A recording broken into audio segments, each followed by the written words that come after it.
Graças a paz, igreja. Deus é bom? Quem não tinha visto um pastor de seu negro? Vocês viram ali que Deus tem levantado dirceus nessa igreja, fora dessa igreja, pessoas com uma visão que é literalmente, divinamente de Deus. Nós todos que estamos aqui hoje, somos privilegiados de estarmos diante de um Deus tão grande. Tantas pessoas estão presas com religiões, estão presas com a palavra que não é a verdade. Tantas pessoas estão presas com o evangelho, como o pastor Disseu tem dito aqui, que é uma outra trindade, um outro evangelho, um outro Jesus. E nós somos privilegiados por estarmos aqui e estarmos aprendendo uma palavra genuína, verdadeira. E temos motivos de sobra para glorificar, exaltar e engrandecer este Deus. Porque Ele não é um dos deuses. Ele é o único Deus verdadeiro, que enviou o seu Filho para morrer por nós, para a glória de Deus. Aleluia. Eu tive o privilégio de trabalhar, de conhecer a Deus através desse ministério. Meu nome é Rafael, para quem não me conhece. Tive o privilégio de, com 4 meses de convertido, entrar numa empresa. Entrei no cargo mais baixo. Fiquei nessa empresa 12 anos e 9 meses, aproximadamente. E Deus veio me trabalhando. E ao seu tempo, passei muita provação, muita luta, calúnia, difamação. Porém, no tempo de Deus, Ele me fez subir a cada degrau, me levando ao cargo máximo da empresa. Onde eu tive a responsabilidade de pegar o carro da empresa, ou o meu carro, colocar os itens da empresa, chamar os funcionários, pegar todos os mantimentos, ir até a casa de um cliente. Todos os clientes que eu participei de eventos na casa deles eram pessoas ricas ou milionárias. Eu não fui com meu patrão, eu não fui com nenhum, eu fui como responsável da empresa, representante da empresa. E fui responsável pelo evento, para a glória de Deus. Eu sempre pedi ajuda de Deus e foi uma bênção. E nunca nenhum dos clientes teve o que reclamar. Eu louvo a Deus porque eu cheguei aqui nessa igreja. E eu cheguei, infelizmente, destruído pelas drogas. Infelizmente, eu cheguei aqui destruído. Mas para a glória de Deus, Ele trabalhou na minha vida, através dessa palavra que é ministrada aqui. E eu louvo a Deus pela vida dos pastores, pastor Disseu, pastor Rui, cada pastor aqui que pregou a palavra. E eu aprendi muito com vocês. E tenho aprendido a cada dia. Então eu glorifico a Deus porque eu aprendi com a palavra como ser um marido bom. Se eu estiver mentindo, minha esposa está aí, pode falar mesmo. E tenho muito a melhorar, mas estamos caminhando. Um bom funcionário, responsável, obediente. E então eu louvo a Deus, como eu já disse para o pastor. Muito obrigado, pastor, por tudo que o senhor passou para estar aqui hoje, porque eu sei que não foi fácil os teus caminhos, mas eu louvo a Deus. E eu quero dizer que eu sou fruto disso, para a glória de Deus, em nome de Jesus. Aleluia. Só que a responsabilidade de estar aqui hoje, diante de vocês, é muito maior do que eu estar na casa do homem mais milionário dessa terra, representando uma empresa. Porque agora eu represento o reino de Deus, para nós, para a glória de Deus, para o exaltar e engrandecer do único nome, que é sobre todo nome, para a glória de Deus. Louvado seja Deus. Vamos abrir em Romanos 15:4. Amém? Porque tudo que dantes foi escrito, para o nosso ensino foi escrito, para que pela paciência e consolação das Escrituras tenhamos esperança.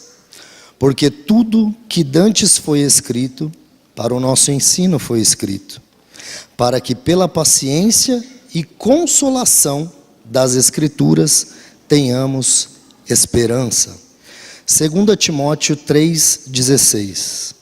Toda a Escritura é divinamente inspirada, é proveitosa para ensinar, para redarguir, para corrigir e para instruir em justiça, para que o homem de Deus seja, mais ou menos, perfeito e perfeitamente instruído para toda boa obra. Toda a Escritura, divinamente inspirada, é proveitosa para ensinar, para redarguir, para corrigir, para instruir em justiça, para que o homem de Deus seja perfeito e perfeitamente instruído para toda boa obra.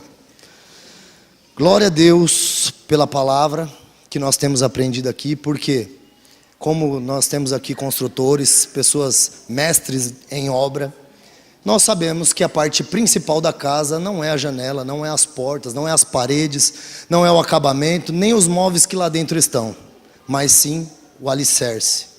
A coisa mais importante para o cristão é a palavra de Deus, é a comunhão com Deus através da palavra, que nos alimenta, que nos dá o crescimento, e nós temos recebido esta palavra enfatidicamente aqui neste lugar, porque é ela que vai nos sustentar no dia da adversidade.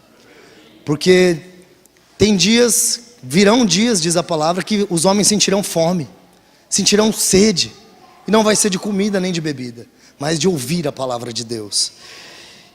Muito importante a palavra, muito importante o ser cheio do Espírito Santo, porque o Espírito Santo é o que vai nos avivar a palavra, é o que vai dar vida na palavra. A Bíblia diz também que a palavra em si, ela sem o Espírito, ela gera morte. Mas o Espírito é que faz o quê? Vivifica para a glória de Deus. E eu queria compartilhar com os irmãos acerca da vida de um homem simples, que a palavra de Deus nos ensina muita coisa através dele. Como eu falei, a palavra de Deus ela é divinamente inspirada. Tudo que antes foi escrito para o nosso ensino foi escrito, para que nós cheguemos à perfeição. Há alguém aqui que já chegou na perfeição? Podemos chegar? Amém. Como o pastor tem dito aqui, quem aqui é santo? Todos nós deveríamos levantar as mãos.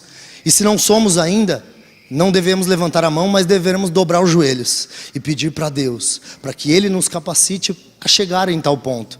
E isso nós devemos fazer constantemente, porque nós sabemos que nós temos um inimigo, um adversário, mas maior é Deus. Maior é Deus para nos capacitar, como é dito aqui também, na palavra diz que aquele que é poderoso para nos livrar de tropeçar. Os tropeços, eles estão e aparecem diante de nós, mas Deus é poderoso para fazer de você uma pessoa que não tropeça mais, uma pessoa santa, uma pessoa que tomou uma posição e está buscando em Deus, e Deus o capacita.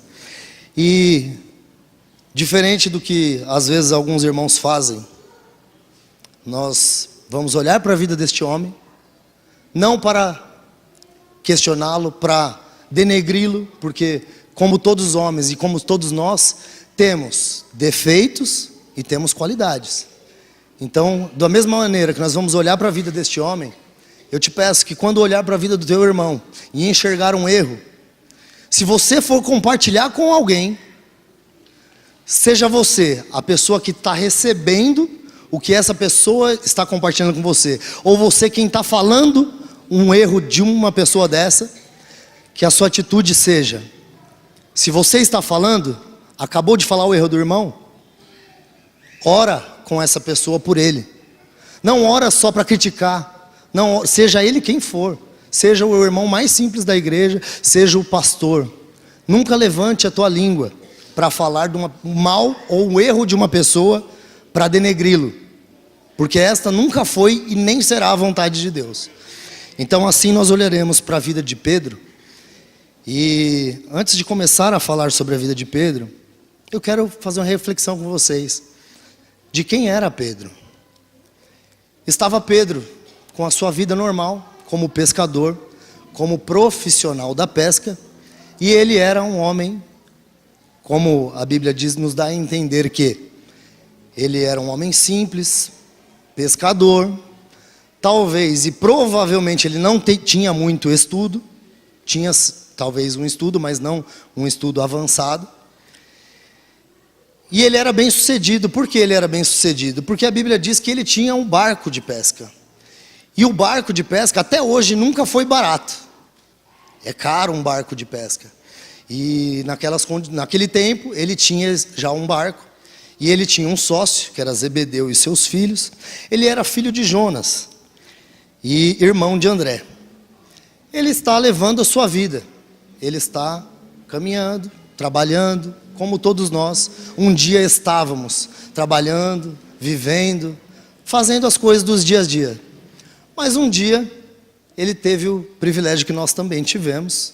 Ou quem não teve e está aqui nesta manhã, está tendo uma oportunidade nesta manhã de ter um encontro com o Rei da Glória, como o único Deus verdadeiro, como aquele que é o Cordeiro de Deus, como aquele em que foi ministrado aqui, e eu louvo a Deus pelos louvores dessa manhã, que exaltam o nome de Deus, e exaltam a Jesus, glorificam esse Deus.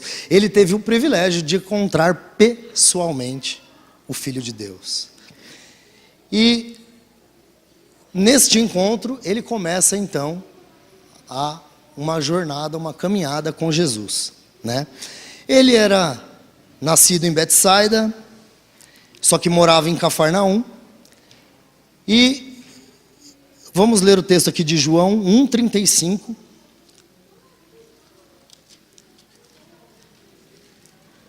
Que vai nos conduzir aqui a um entendimento de como foi dado esse encontro dele.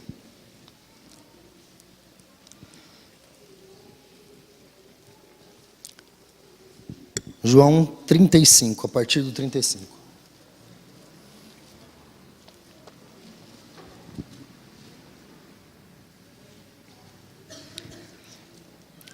Eu vou ler o 33 e o 34 também. Diz sobre João Batista, né? Que ele vinha batizando, que ele encontrou-se com Jesus.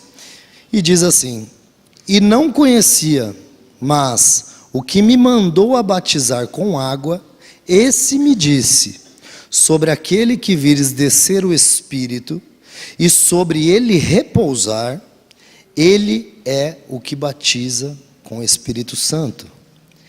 E eu vi e tenho testificado que este é o Filho de Deus. No dia seguinte, João estava outra vez ali, e 2 dos seus discípulos. E vendo passar Jesus, disse: eis aqui, o Cordeiro de Deus, que tira, o Cordeiro de Deus. E os 2 discípulos ouviram dizer isto, e seguiram a Jesus. E Jesus, voltando-se, e vendo que eles o seguiam, disse-lhes: que buscais? E eles disseram: mestre, Rabi, que traduzido é mestre, onde moras? E ele disse-lhe: vinde e vede. Foram e viram onde morava, e ficaram com ele aquele dia. E era já quase a hora 10ª. Era André, irmão de Simão Pedro, um dos 2 que ouviram aquilo que João havia seguido. Este achou primeiro a seu irmão Simão e disse-lhe: achamos o Messias, que traduzido é o Cristo. E levou a Jesus, e olhando Jesus para ele, disse: tu és Simão, filho de Jonas, tu serás chamado Cefas, que quer dizer Pedro. No dia seguinte, quis Jesus ir a Galiléia e achou a Felipe e disse-lhe: segue-me. E Felipe era de Betsaida, cidade de André e de Pedro. Felipe achou a Natanael e disse-lhe: havemos achado aquele a quem Moisés escreveu na lei e dos profetas, Jesus de Nazaré, filho de José. Disse-lhe Natanael: pode vir alguma coisa boa de Nazaré? Disse-lhe Felipe: vem e vê. Jesus viu Natanael vir ter com ele e disse-lhe: eis aqui um verdadeiro israelita, em quem não há falsidade. Disse-lhe Natanael: de onde me conheces tu? Jesus respondendo disse-lhe: antes que Filipe te chamasse, vi eu estando tu debaixo da figueira. Natanael respondeu e disse-lhe: mestre, Rabi, tu és o filho de Deus, tu és o rei de Israel. Jesus respondeu e disse-lhe: por que te disse, vi-te debaixo da figueira, crês? Coisas maiores do que estas verás. E disse-lhe: na verdade vos digo que, daqui em diante, verei os céus abertos e os anjos de Deus subirem e descerem sobre o Filho do Homem. Em outras passagens diz, servirem o Filho do Homem. Aqui nós vemos esse começo, essa passagem.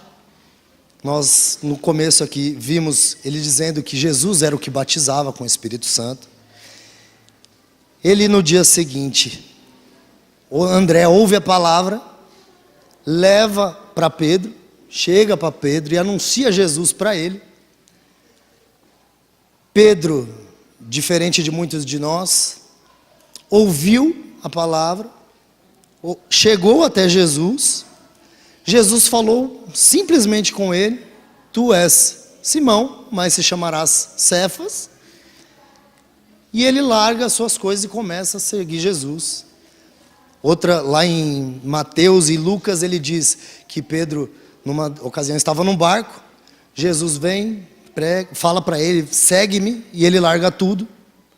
Quem aqui tem uma empresa lucrativa e abre mão para seguir Jesus, ou abre mão para estar com alguém assim que ela fala de Jesus para ele?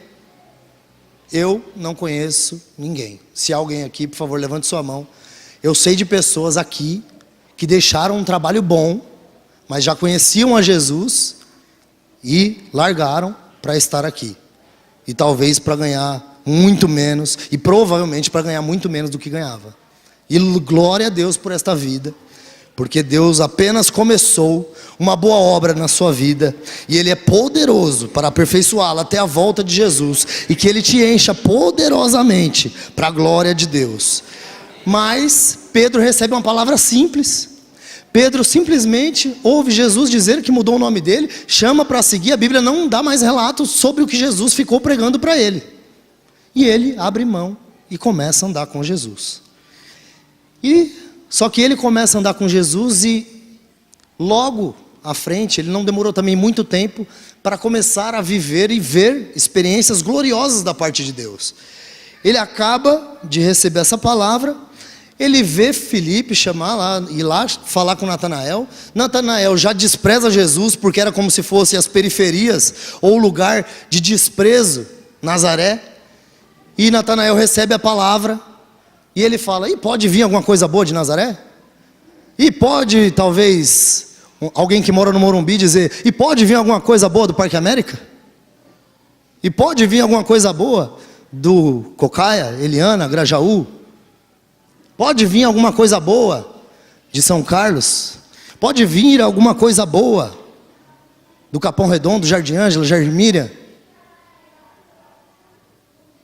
Do homem não, mas de Deus, aleluia. De Deus pode, irmão. De Deus pode, irmão. De lá da sua casa, do seu endereço, pode vir alguma coisa boa? Pode sim. Para a glória de Deus pode. E aí então ele começa a ver uma revelação. Primeiro milagre, primeira coisa sobrenatural que Pedro vê andando com Jesus é Jesus entregando uma revelação para Natanael. Natanael chega diante de Jesus. Jesus diz no 47, parte B: eis aqui um verdadeiro israelita, em quem não há dolo, em quem não há falsidade. E disse-lhe Natanael: de onde me conheces tu?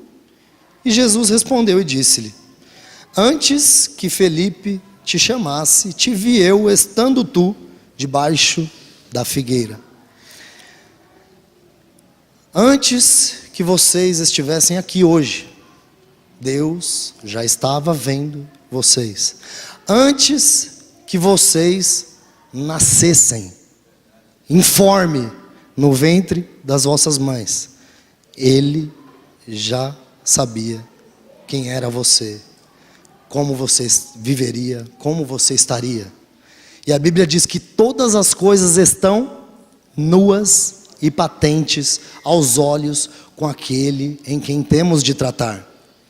Vocês podem, e eu também, tentar enganar o pastor, os pastores, os irmãos, com uma roupa bonita, com um carro bom, com a casa boa, com um sorriso no rosto na família quando entra na igreja. Mas Deus, a falsidade não existe e ela não permanece de pé diante dele. Façamos uma reflexão. Se agora Deus pegasse um DVD, ou não sei o tipo de mídia que será no dia do arrebatamento, da vida de cada um de nós aqui, e falasse: Marcelo, passa aqui a vida do Rafael. Será que ele poderia dar o play e eu não pediria para ele editar, para ele cortar partes, para ele tirar algumas coisas? Cada um de nós, pense nisso. Estamos diante de um Deus que é santo, que é puro, que é perfeito, que é justo, que a base do seu trono é justiça e juízo. E a Bíblia diz: vai chegar o dia em que ele há de julgar os segredos dos homens. Tudo aquilo que você fez ou faz em oculto, ele conhece, ele sabe e ele vai julgar. E a Bíblia diz que Jesus, quando veio aqui, ele disse: eu não vou julgar, mas a palavra que eu vos disse, que eu vos preguei, essa julgará no último dia. Então, nós estamos diante desse Deus. Eu gosto muito de falar das grandezas de Deus, de como Deus é grande, de como Ele é poderoso. E para avivar a nossa fé um pouco mais nessa manhã, eu queria compartilhar um testemunho de uma pessoa que teve muitas experiências com o diabo. Ela era uma feiticeira, e ela falava face a face com o diabo. Ela, na sua casa, ia sentar, puxava a cadeira, sentava de um lado da mesa, e ela via fisicamente o diabo puxando a outra cadeira, sentando com ela numa mesa e compartilhando com ela o que ele queria dela. Ela organizava reuniões para o diabo. O nosso Deus, ele é onipresente, onisciente, onipotente. Esses 3 atributos não estão em Satanás, nenhum deles. Então Satanás o que fazia? Eu quero que você organize para mim uma festa, tal horas, tal dia, no centro tal. Depois, a tal horas, na outra cidade, tal horário. Nunca no mesmo horário, porque ele não poderia estar. E ele então se locomovia de uma ocasião para outra, para viver aquilo que ele estava pedindo para ela. Nosso Deus não precisa marcar isso. Ele está aqui, Ele está no Japão, Ele está na sua casa, Ele está na sua vida, Ele está nas outras congregações onde nós estamos, e Ele está fazendo a sua obra e exaltando o teu nome, como convém, para a glória de Deus. Louvado seja Deus. E ela, num dia, depois de convertida, há um tempo, porém, ela conhecendo ainda a palavra, ela teve uma experiência. Ela viu um anjo aparecendo para ela, bonito, formoso. E como o diabo também aparecia para ela, ele não aparecia chifrudo, feio. Ele aparecia bonito, formoso. E apareceu para ela dessa maneira. Quando ele aparece para ela dessa maneira, esse anjo, ela já lembrou da palavra que diz: provai os espíritos para ver se eles são de Deus. Todo aquele que confessa que Jesus Cristo veio em carne, esse é de Deus. Quando ela pensou isso, e ela ia questionar o anjo já começou a falar para ela: eu vim porque o Jesus me mandou aqui, aquele que era, que é e que há de vir, aquele que estava à direita de Deus, desceu às partes mais baixas da terra, arrancou das mãos de Satanás as chaves da morte e do inferno, está à direita de Deus e intercede por vocês. E ele entregou para ela uma revelação a mais do que Deus estava querendo para a vida dela. Após esse fato, ela afobada, porque era a primeira experiência dela com um anjo. Ela se empolgou demais e quis pedir algo que, para edificar a fé dela, que não tivesse escrito. O anjo disse: tudo o que você precisa está na palavra, está escrito. Mas Deus me permite te dizer apenas uma coisa. O Jesus que você tem a noção hoje, ele é muito maior do que você imagina. Sabe o que significa a palavra relance? Um momento, menos de milésimos de segundo. Algo muito rápido. Um momento significa unidade indivisível de tempo. Momento. Ou relance. Ele diz para ela o seguinte: Jesus Cristo hoje,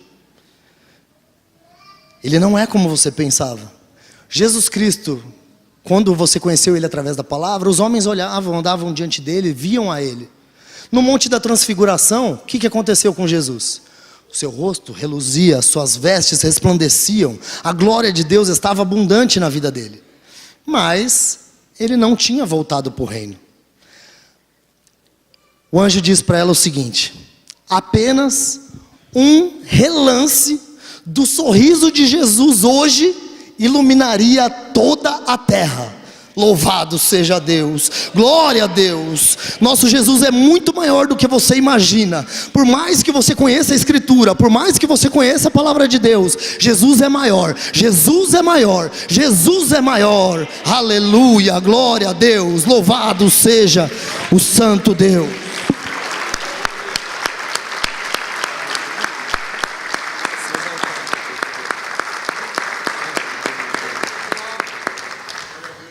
Glória a Deus. Voltando aqui então, não precisa abrir, eu vou para não perder muito tempo. Logo depois ele ter visto essa revelação que Deus deu a Natanael, que Jesus deu a Natanael através de Jesus, Deus deu através de Jesus, ele vê a libertação de um endemoniado, como está lá em Lucas 4:33. Depois, em 4:37, a sogra de Pedro é curada. E não vamos falar mal da sogra. Dizem alguns por aí que Pedro negou a Jesus porque curou a sogra dele, mas não é verdade. Não é.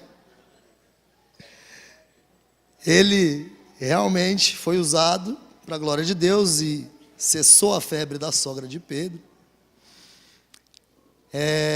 Em João 2, ele vê Jesus indo, ele vai com Jesus numa festa como convidado.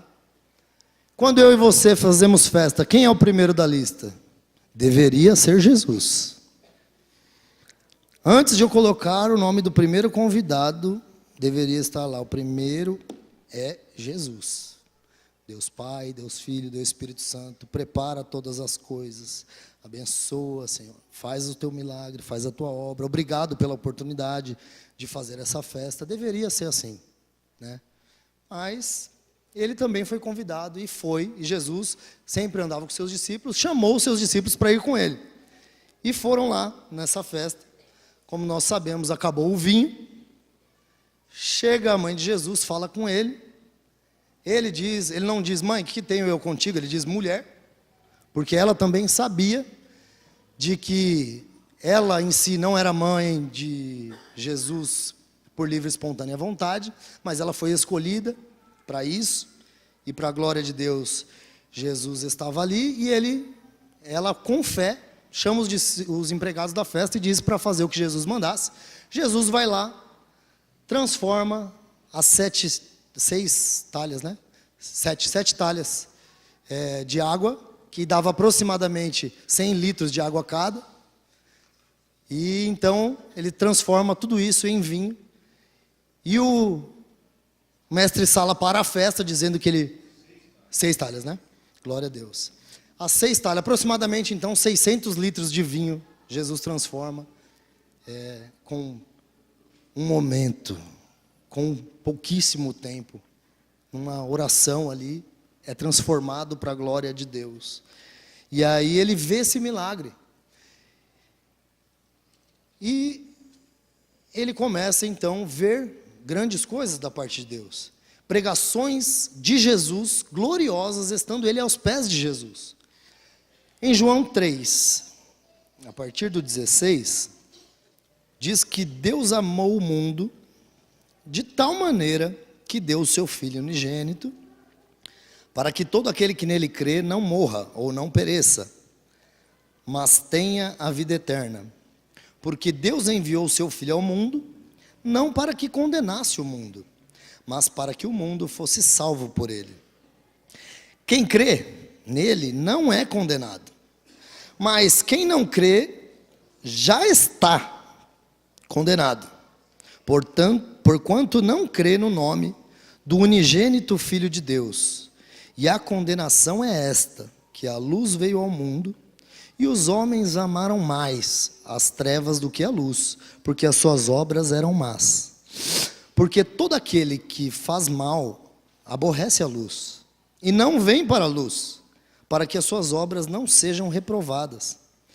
Mas quem pratica a verdade vem para a luz, a fim de que as suas obras sejam manifestadas ou manifestas, porque são feitas em Deus. No 36, ele diz: aquele que crê no Filho tem a vida eterna, mas aquele que não crê no Filho não verá a vida, mas a ira de Deus sobre ele permanece. No 5, 20 a 21,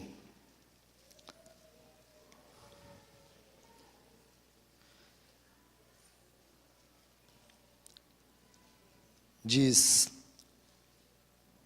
porque o Pai ama o Filho e mostra-lhe tudo o que faz. E ele mostrará maiores obras do que estas, para que vos maravilheis. Pois assim como o Pai ressuscita os mortos e os vivifica, assim também o Filho vivifica aqueles que quer.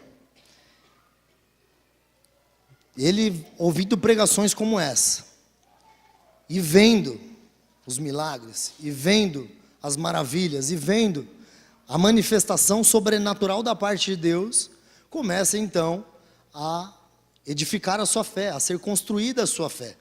Como nós também chegamos na igreja, talvez como eu cheguei, entrando numa igreja desacreditado, porque eu estava drogado.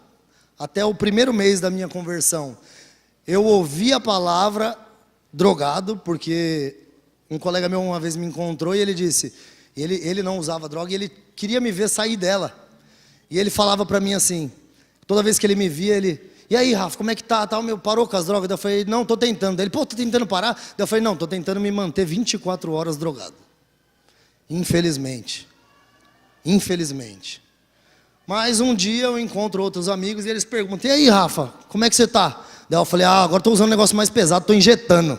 Daí o cara, você está injetando um negócio na veia? Eu falei, não, estou injetando Jesus agora. Agora eu estou injetando Jesus. Ele é mais forte, ele é mais poderoso, ele é muito mais do que o ouro, do que a prata, do que as drogas, do que a riqueza, do que os principados, do que as potestades. Ele pode, ele tem, ele é. Eu não sou, eu não tenho e eu não posso. Mas ele tem, ele é e ele pode, para a glória de Deus. Aleluia.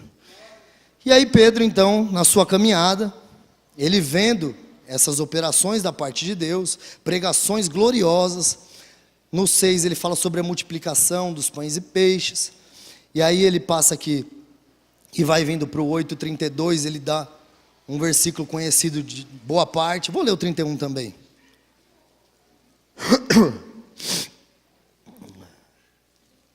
8:31 e 32.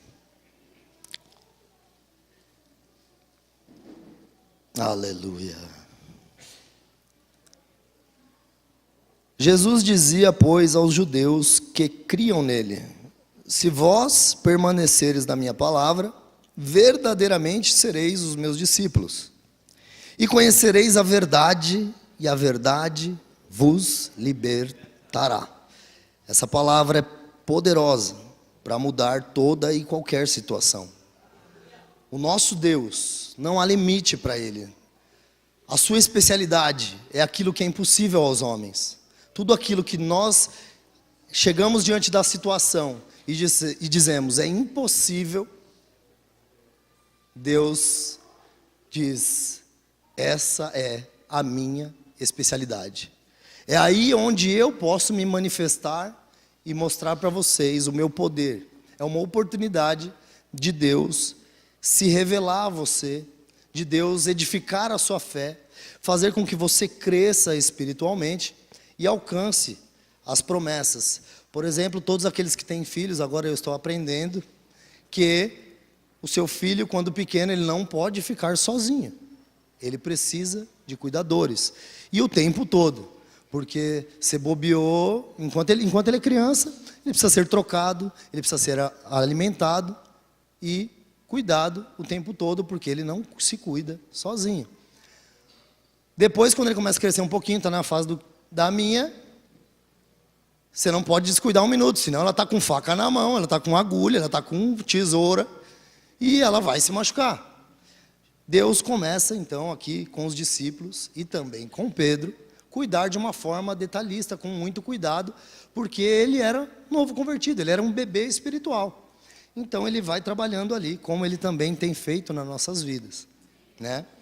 Todo aquele que chega a Jesus, não chega e em segundos, em um momento, é transformado de um homem pecador em santo, imperfeito. Não é em um momento, é num decorrer de tempo.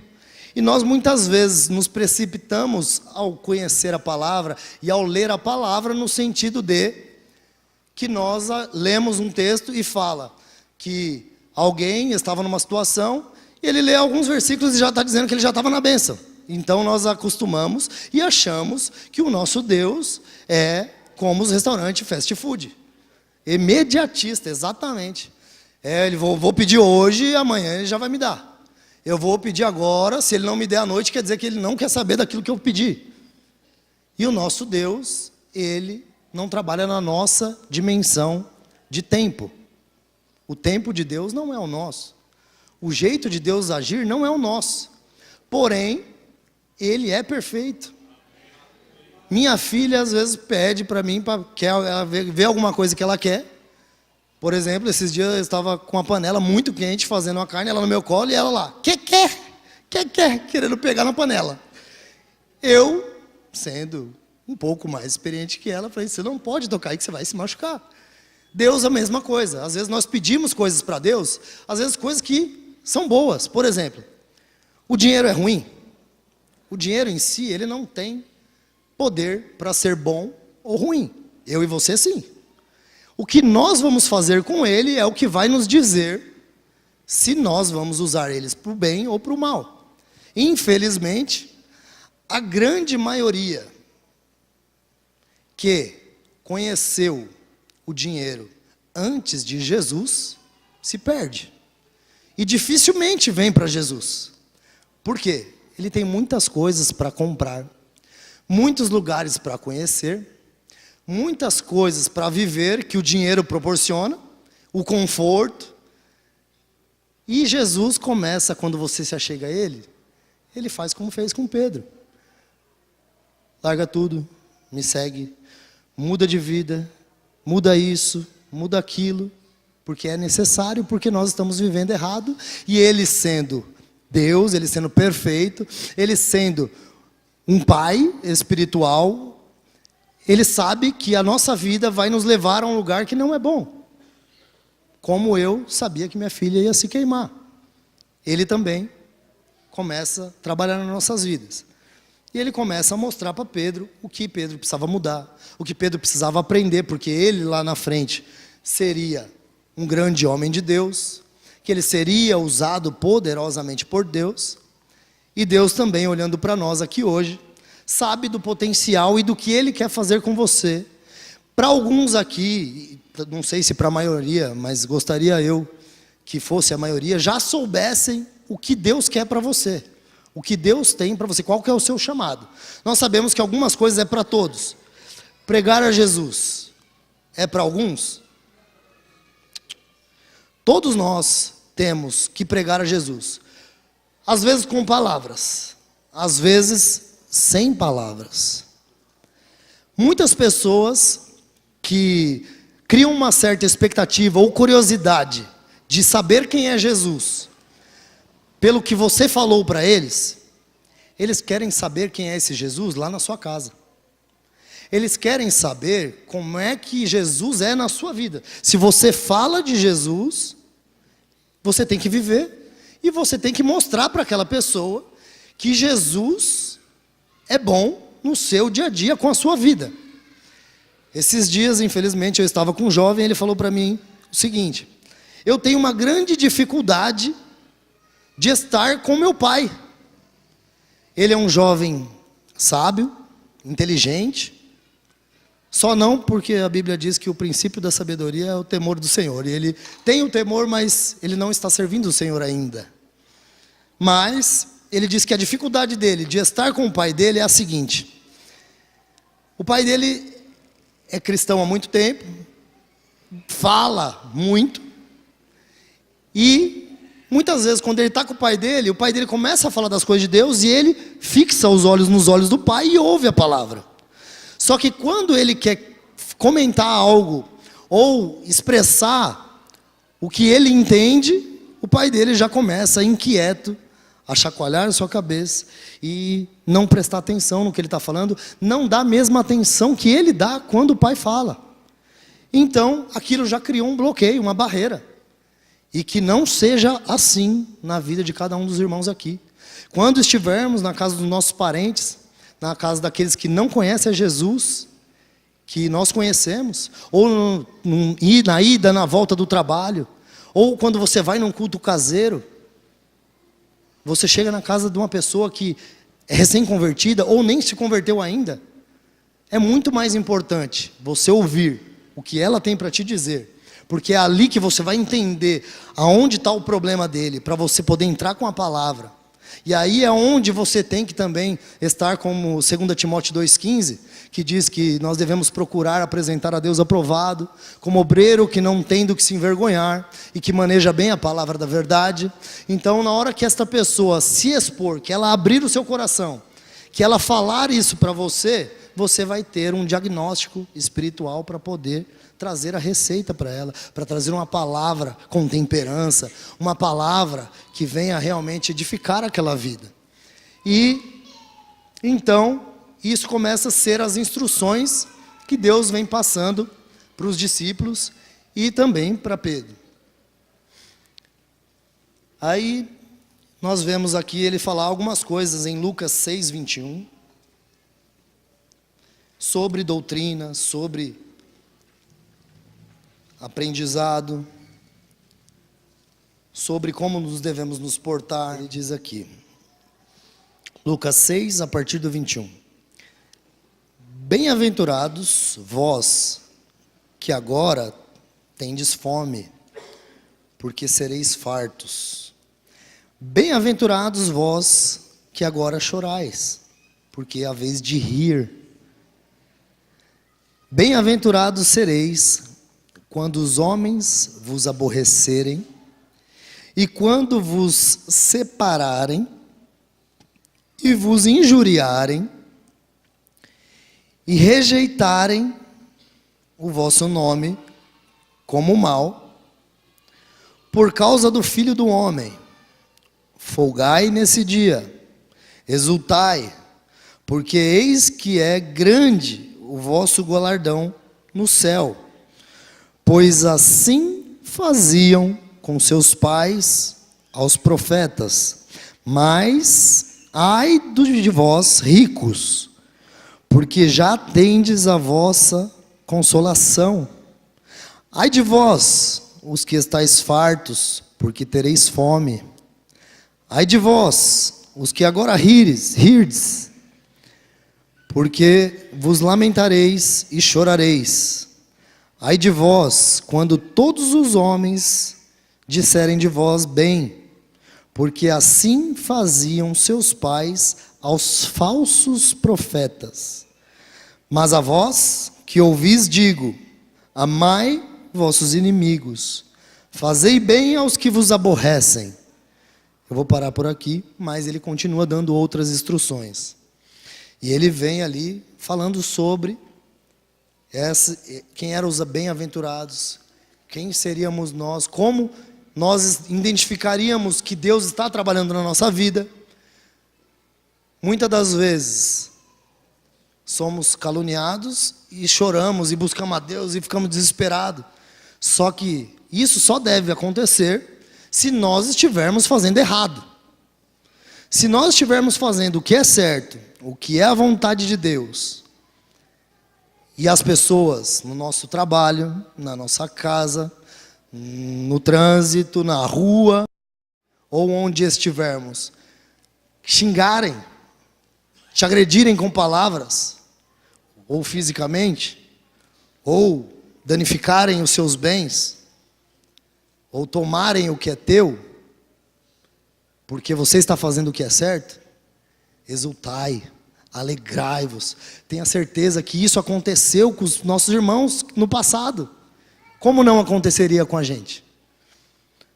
Numa determinada situação lá no meu trabalho,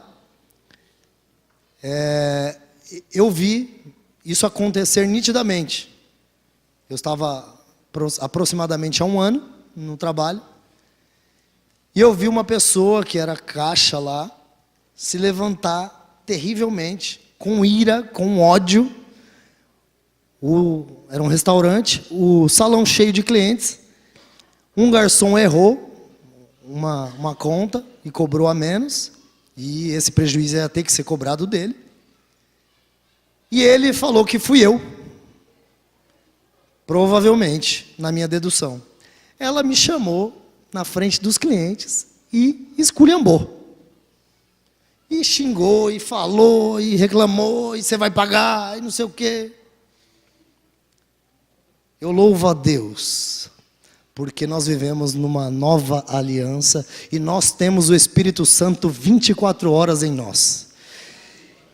Naquela hora normal do ser humano se irar e apresentar todas as suas razões.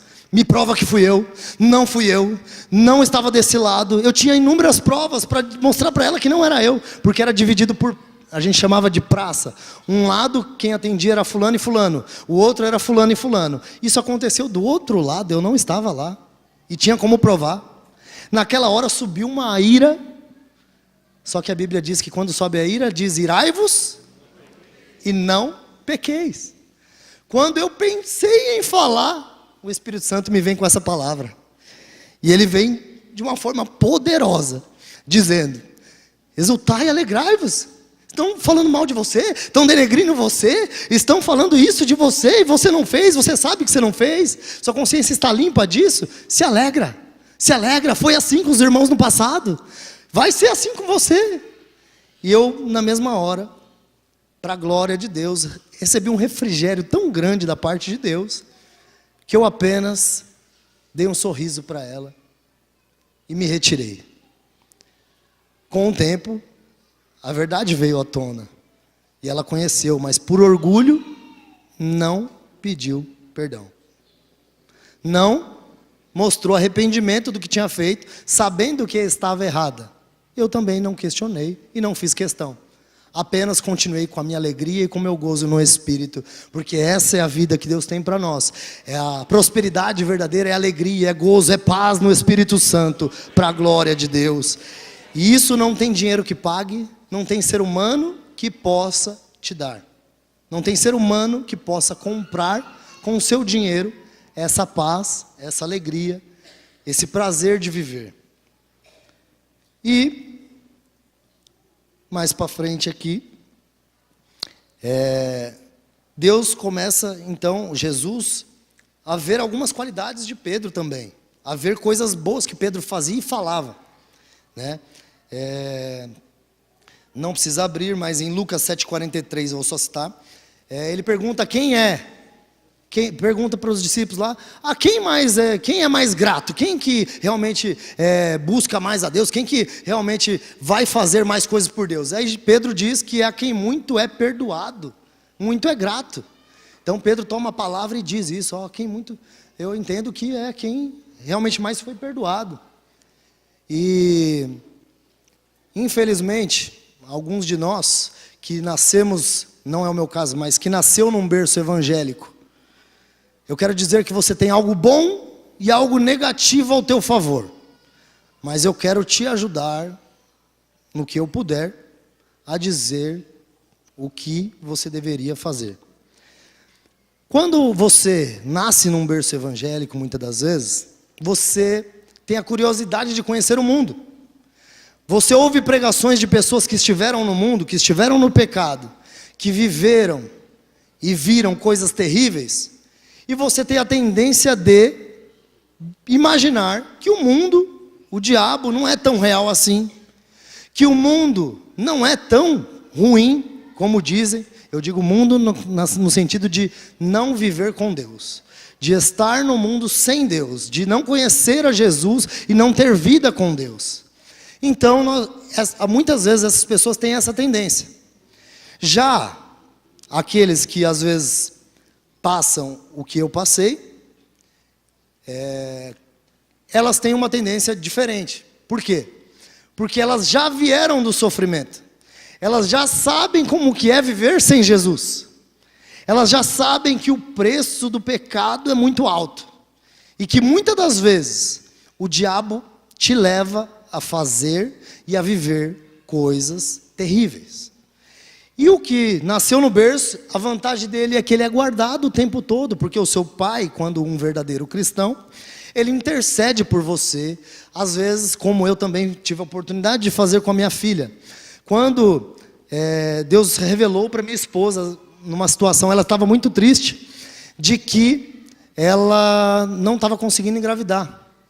Ela descobria que estava grávida e perdia. Descobria que estava grávida e perdia. Num dia Deus usou um vaso e revelou para ela. Acabou o culto, ele chegou para ela e falou: você está grávida? Dela não, dele não, eu estou falando, você está grávida, para a glória de Deus. E antes da minha filha nascer, eu já orava e profetizava na vida dela. E falava: Deus, ela ainda está lá começando a ser formada, mas enche ela do teu poder, usa ela para a tua glória, abençoa a vida da minha filha, faz dela um instrumento nas tuas mãos, usa ela com poder e grande glória, e profetizando a palavra e declarando o reino de Deus sobre a vida dela. E você, quando nasce no berço, você também já tem essa cobertura, ou deveria ter. Passa-se o tempo, você começa a crescer, chega na aborrecência. Na aborrecência, você é revoltado com tudo, muitas das vezes. Não ouve, principalmente, o que o pai e a mãe diz. E quando você vai descobrir o porquê da maioria das crianças e adolescentes que morrem, não obedeciam seus pais. Porque a Bíblia diz que honra o teu pai e a tua mãe, para que se prolongue os seus dias na terra e tudo te vá bem. E a sua vida caminhe do jeito que ela deveria caminhar. Mas, pelo fato de não obedecer, a sua vida não é boa. As coisas ruins acontecem de uma forma maior, não que não aconteça com o cristão, mas algumas coisas o diabo tem legalidade para fazer na sua vida, por você estar descumprindo o mandamento, por você estar pecando e desobedecendo a Deus em várias coisas. Então, você não tem essa cobertura. A vantagem do nascer no lar cristão, elas são muitas. Você não precisa sofrer muitas coisas, você não precisa passar por muitas coisas. Você pode ser cheio do Espírito Santo. Eu tenho orado a Deus que Ele encha pessoas, crianças, na EBF, na escola bíblica de férias, na escola bíblica dominical. Quem crê que Deus pode encher uma criança do Espírito Santo? Eu louvo a Deus, e é verdade. Nós temos que crer e profetizar nos nossos filhos. Eles podem ser cheios e ser usados e sustentados. E a Bíblia diz que nós devemos ensinar nossos filhos. Ensina o menino no caminho em que deve andar, e até quando envelhecer ou crescer, não se desviará dele. Então, existe essa bênção da parte de Deus, que nossos filhos podem ser cheios do Espírito, podem ser pregadores, podem ser, eu tenho às vezes visto DVD, alguma coisa até na internet, de crianças pregando a palavra, de forma gloriosa, para a glória de Deus. Então, essa é a sua vantagem. Como um adolescente que eu era, tive a oportunidade de ouvir a palavra, já cheguei a Jesus, fiquei 8 meses numa igreja evangélica, me afastei e fiquei 5 anos fora. Deus, Ele tem alguns mistérios com relação a números, né? Nós vemos várias coisas, não sou a favor da numerologia, mas Deus trabalha com números. Quando fala da genealogia de Jesus, Ele diz, vai dizendo, e de fulano a fulano foi 12 gerações, de fulano a fulano mais 12, de fulano, e vai, 14, desculpa, 14, 14, 14, e vai indo. Outros casos, a Bíblia diz sobre outros números também.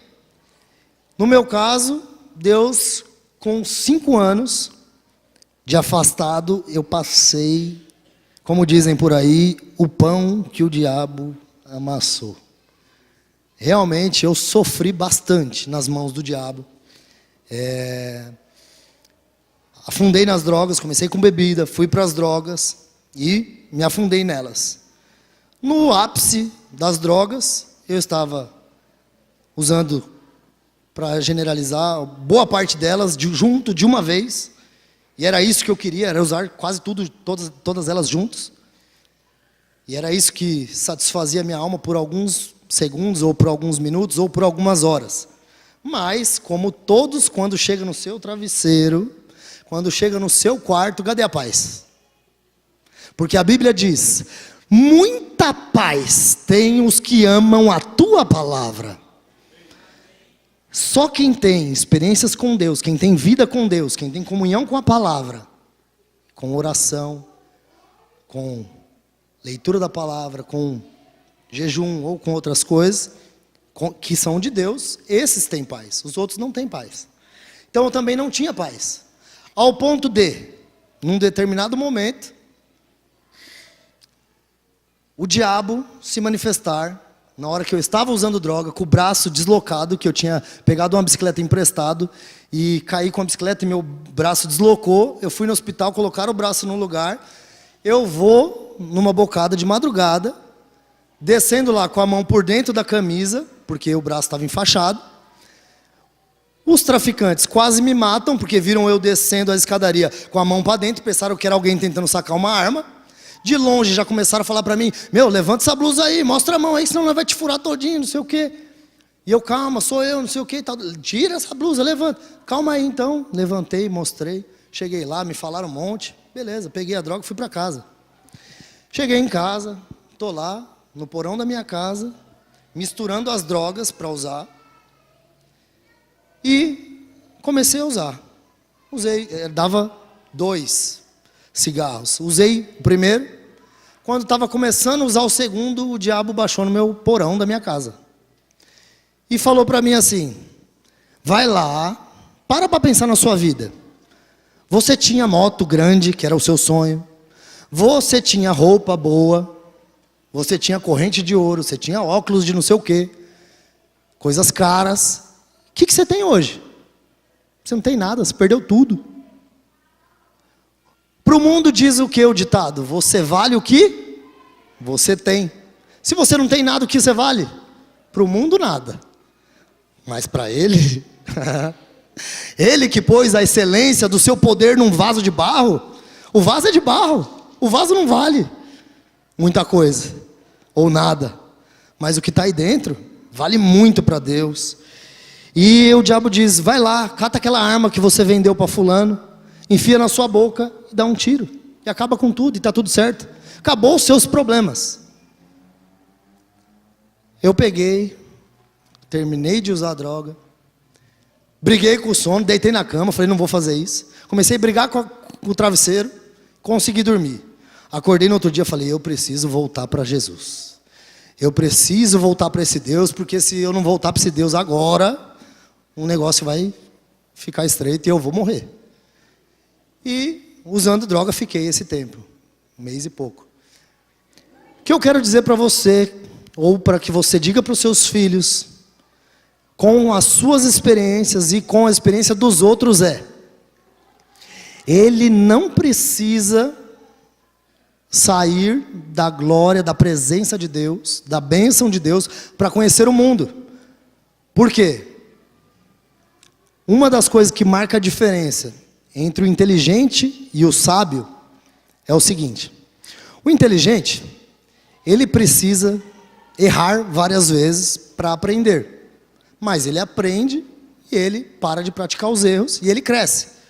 O sábio, ele não precisa passar, ele aprende com o erro dos outros, ele aprende com aquilo que ele ouve, e é isso que eu quero que Deus abençoe cada um que está aqui, e que use vocês para abençoar o seu filho, para que ele entenda isso, que ele não precisa passar para saber se é bom ou se é ruim.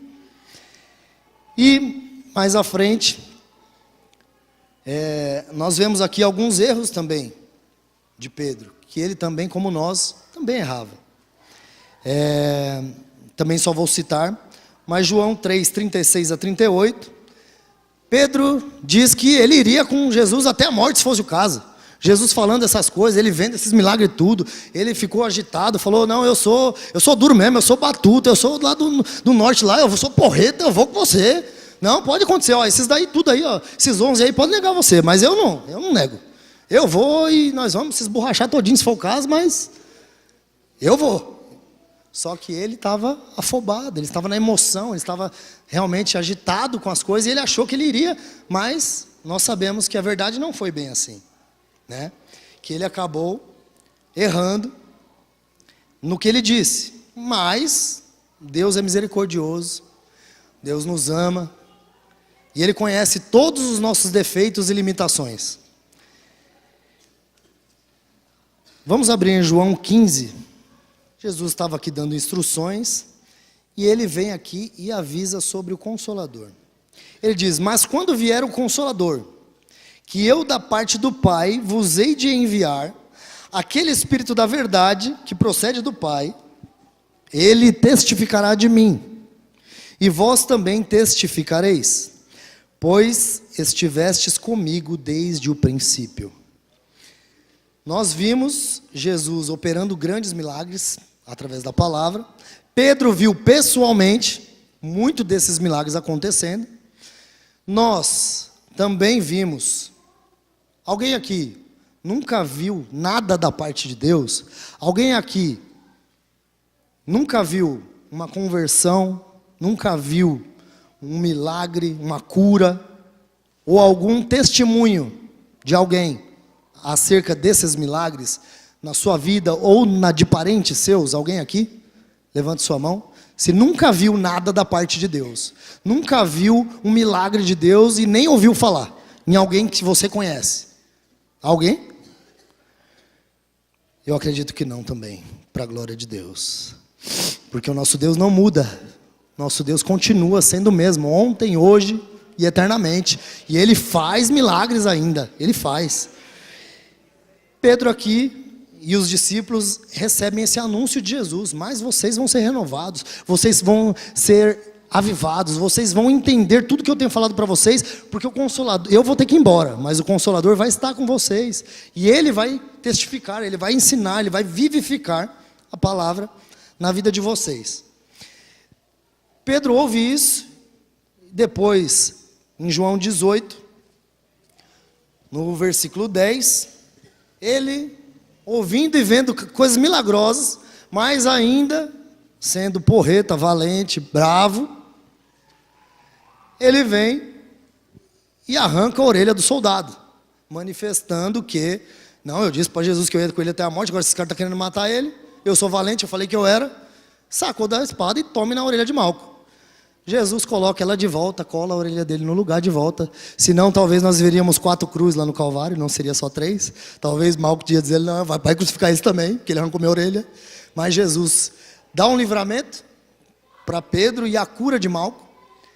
E Jesus aqui passa para a parte da crucificação, depois do julgamento, que nós sabemos que era impossível achar algum defeito em Jesus, mas para que se cumprisse o que foi dito pelos profetas, tinha que Ele passar por aquilo, por nós, pelo nosso pecado. Então, Jesus é crucificado e Pedro não estava lá. Pedro havia negado Jesus, como Jesus já tinha predito para ele. Pedro nega Jesus, Jesus é crucificado. Pedro não acompanha a crucificação de Jesus, nem no outro dia vai lá, no mesmo dia, aliás, o enterro, não vai e fica se escondendo com medo daqueles que acusaram ele, perguntando se ele era um deles.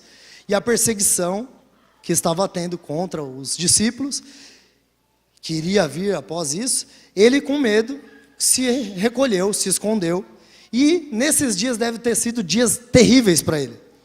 Por quê? Acaba o seu contato físico com Jesus, ele estando errado. Ele negando Jesus. E ele não tem tempo para pedir perdão, para mudar de atitude. E o que nós podemos aprender com isso? Se Jesus chega agora aqui, se ele chega agora aqui, irmão, quantos de nós subiríamos? Quantos de nós não iríamos... Peraí, Jesus, deixa eu te pedir perdão. Só que a Bíblia diz que vai ter tempo para isso. Quando Jesus arrebatar a sua igreja, a Bíblia diz que vai ser num abrir e fechar de olhos. Ou num momento, ou numa unidade indivisível de tempo. Vai ser muito rápido. Não vai dar tempo de nada. Não vai dar tempo. Como um relâmpago que sai do Oriente e se mostra até o Ocidente. Muito rápido vai ser esse dia. Então por isso que, como nós temos ouvido aqui, o dia de estar pronto é amanhã. É agora, é hoje. E se ouvires a voz do Espírito, não endureçais. Ó Deus, não endureçais, para a glória de Deus. E então aqui, Pedro fica esses dias separado do povo, pensando sobre o que ele fez, com certeza, arrependido, porque a Bíblia diz que logo depois que ele nega, que Jesus olha para ele chora amargamente e se retira, arrependido. Pedro vai e ficou nesse isolamento. Depois disso ele decide ir pescar. Em João 20, 21, vou só citar, diz que Jesus assoprou sobre eles e disse, recebei o Espírito Santo. Jesus havia ressuscitado, Jesus aparece e diz que ele assoprou sobre ele e disse, recebei o Espírito Santo. Em João 21, 21, Pedro ainda se mostra que, mesmo depois de Jesus ter dito, recebei o Espírito Santo, que ele ainda é enxerido e está cuidando da vida dos outros. Por quê? Porque ele chega para Jesus e diz, e desse aqui, o que vai ser? Qual que vai ser a morte dele aqui? Como é que vai ser o fim dele? Falando de João. E Jesus fala que se eu quero que ele fique até que eu venha, que te importa a ti, fica quieto, vai cuidar da tua vida. Se importa com o que é teu, se importa em santificar a tua vida, se importa em estar diante de Deus, enchei-vos do Espírito Santo, né? Enchei da glória de Deus, se preocupa com as coisas de Deus. Não se preocupa com estas coisas. Não se preocupa com a vida do seu irmão, na questão de, o que vai te edificar saber o que eu vou fazer com esse? Que edificação vai trazer para você, se eu disser o que eu vou fazer com ele? Tem coisas muito mais importantes para você se preocupar. Mas, Deus, que é misericordioso, que é maravilhoso, que nos ama, ele vendo todos os defeitos de Pedro, ele não desiste de Pedro. Ele não desiste. Pedro sendo um homem simples, chamado por Deus, para uma obra, ouvindo palavras, pregações, milagres, semelhante ao povo que estava no deserto, viram tanta coisa da parte de Deus, mas não se converteram. Pedro se converteu e tomou a posição mais para frente. Mas o que aconteceu?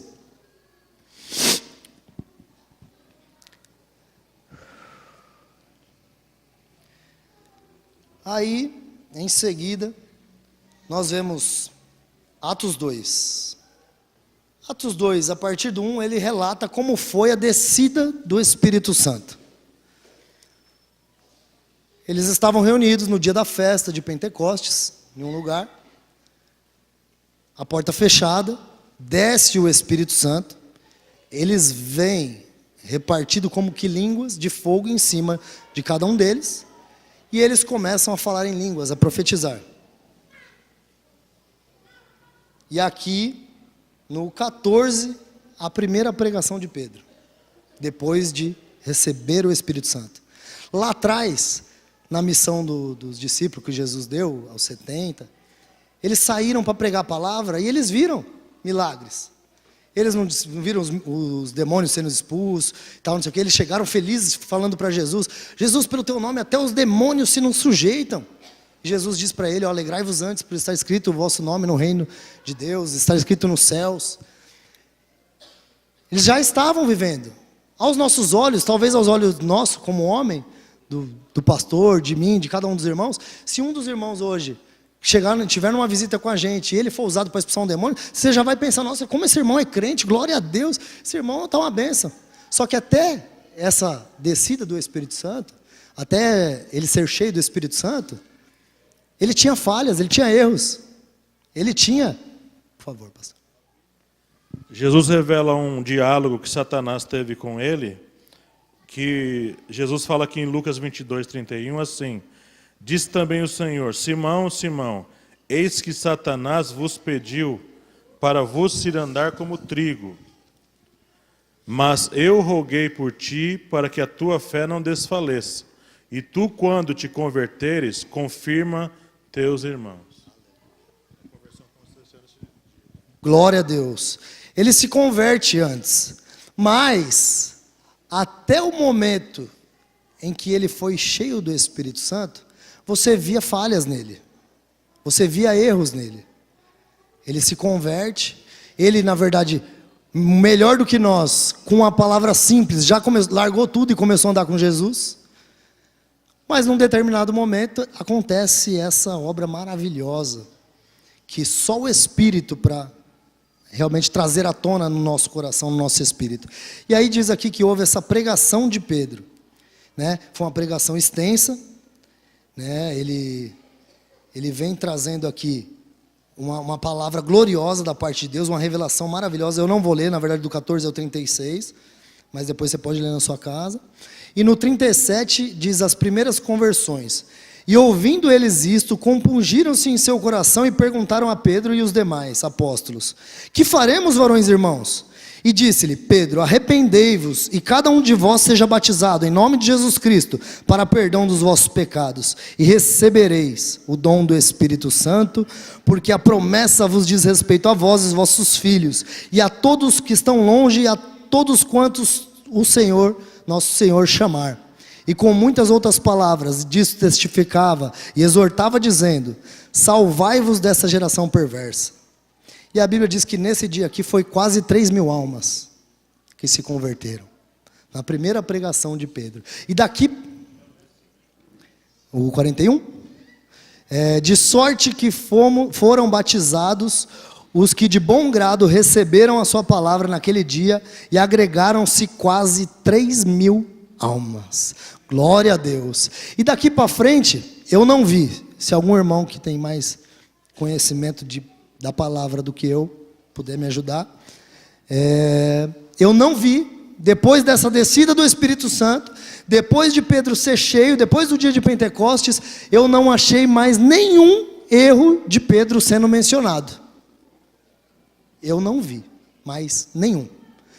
E o que eu quero concluir essa palavra dizendo o seguinte: daqui para frente, o que você vê de Pedro?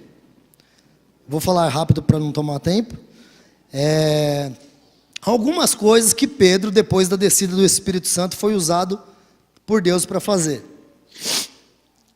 Uma delas é essa, pregação, quase 3.000 almas. Atos 3, a cura do coxo. Atos 4, 31. Eles orando em um lugar, moveu-se o lugar. Houve o mover de Deus de tal maneira que não foi as pessoas, não foi os bancos, foi o lugar inteiro se moveu. Houve uma manifestação gloriosa da parte de Deus, como aquelas que Vão vir em dias em breve, posteriores a esse, em nome de Jesus, neste lugar, porque aquele que prometeu é fiel e poderoso para fazer. E a obra que ele disse, eu não abro mão. Espanto e um assombro vai tomar conta deste lugar, para a glória de Deus, em nome de Jesus Cristo. Atos 5, 3, Pedro entrega uma sentença a Ananias. Pedro, sendo usado por Deus para mostrar o erro de um homem e mostrar para ele que ele mentiu para o Espírito Santo, e aquele homem morre diante de Pedro, e depois a sua mulher.